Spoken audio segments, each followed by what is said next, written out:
आत्मानं सुनिराकारं साकारं ब्रह्मरूपिणं विद्यापतिप्रदातारं श्री गुरुं प्रणमाम्यहम्। अपार करुणा सिंधुं ज्ञानानन्दभास्वरं नौमि श्री शंकराचार्यं सर्वलौकिक जगद्गुरुं ओंगिनेशं विश्ववन्द्यं सुरक्षाप्रदक्षं साक्षात् सर्वापदा सुमश्मं सुमतिं पार्वती प्राणं सुमुक्ताया सर्वासुरेन्द्र स्वरूपिणी गणेशादि पूज्यमानं कारुण्येनांतराय निर्भय शमनं विघ्नराजं नमामि।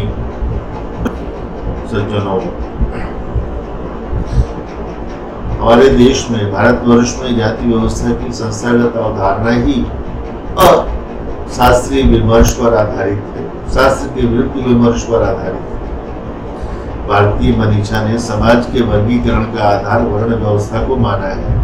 मानव समाज 4 वर्णों में वर्गीकृत किया गया और स्पष्ट रूप से घोषित किया गया कि यह वर्गीकरण गुरुधर्म विभागशः है। संस्कृत भाषा में जाति का अर्थ जन्म है और जाति शब्द की संकल्पना ही समाज के जन्मना विभाजन में कारण है, हेतु है।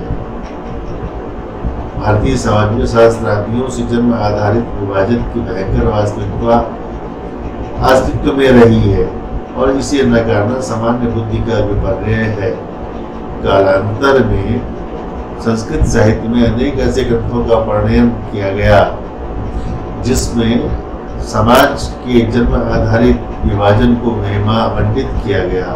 वर्ण व्यवस्था में ब्राह्मण को मानव सभ्यता का सर्वश्रेष्ठ प्रतिनिधि घोषित किया गया, इसमें संदेह नहीं है। साथ ही विकर्मस्थ ब्राह्मण शास्त्रोक्त विगर्हणा का भाजन भी उसे घोषित किया गया। यह संज्ञा विहिता लोकेता से सुनिवृके पशो विकर्मणि स्थिते विप्रे सैव संज्ञा च पांडवा। ब्राह्मणत्व की ऐसी कालजयी परिभाषा के कारण ही प्राचीन भारतीय मनीषा को देश कालातीत मान्यता प्राप्त हुई।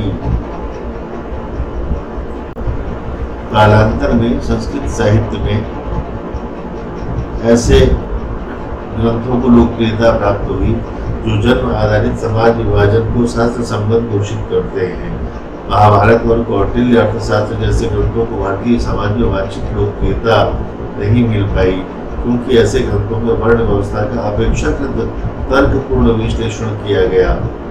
इन कालजयी ग्रंथों की उपेक्षा के कारण ही भारतीय राष्ट्र को सदियों तक राजनीतिक और सांस्कृतिक पराधीनता का दर्श झेलना पड़ा।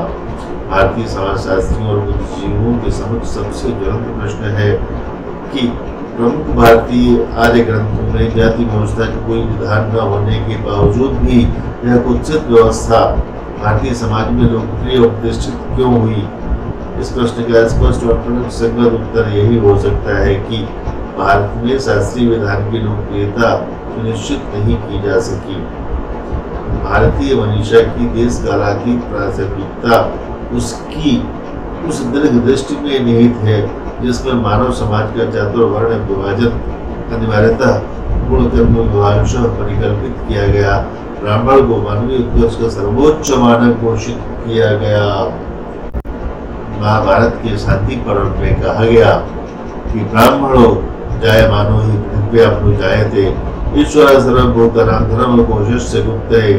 भारतीय समाज से जाति व्यवस्था के पूर्ण का सूत्र इस अशास्त्र विहित व्यवस्था के सैद्धांतिक निषेध और वर्ण व्यवस्था की लौकिक प्रतिष्ठा में ही निहित है। वाल्मीकि रामायण से मर्यादा पुरुषोत्तम भगवान राम का कथन भी यहाँ पे ध्यान देने योग्य है। कुलीनम अकुलीनम वा वीरम वा पुरुष मानिनम चरित्र में व्याख्याति शुचिम वा यदि वा शुचिम। यहाँ कुलीनता अकुलीनता पौरुष क्लीनता और सुचिता असुचिता इन गुण दोषों के निर्धारण में मात्र चरित्र को ही प्रधानता दी गई है। औपनिवेशिक शासन और साहित्य को भारतीय जाति व्यवस्था का मूल कारण मानना एक हास्यास्पद आत्मवंचना है। शुचिता के प्रति हास्यास्पद आग्रह के आधार पर अस्पृश्यता का औचित्य भी जुगुप्सा ही उत्पन्न करता है। हमारी प्राथमिक भारतीय आर्ष ग्रंथों में प्रतिपादित देश कालातीत समाजशास्त्रीय दृष्टि का अन्वेषण होना चाहिए। हमें निष्कपट होकर यह स्वीकार करना होगा कि सदियों तक भारतीय लोक शास्त्रानुवर्ती नहीं बल्कि शास्त्र परांगमुख रहा है। यदि हम अपने अतीत के गौरव की पुनर्स्थापना करनी है तो भारतीय लोक को आचार्य कौटिल्य के कथन सहस्त्रानुवर्ती लोग को चरितार्थ करना ही होगा।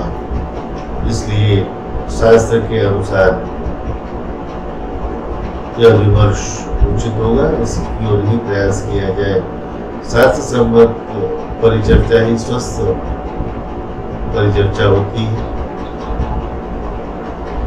इसका अवलंबन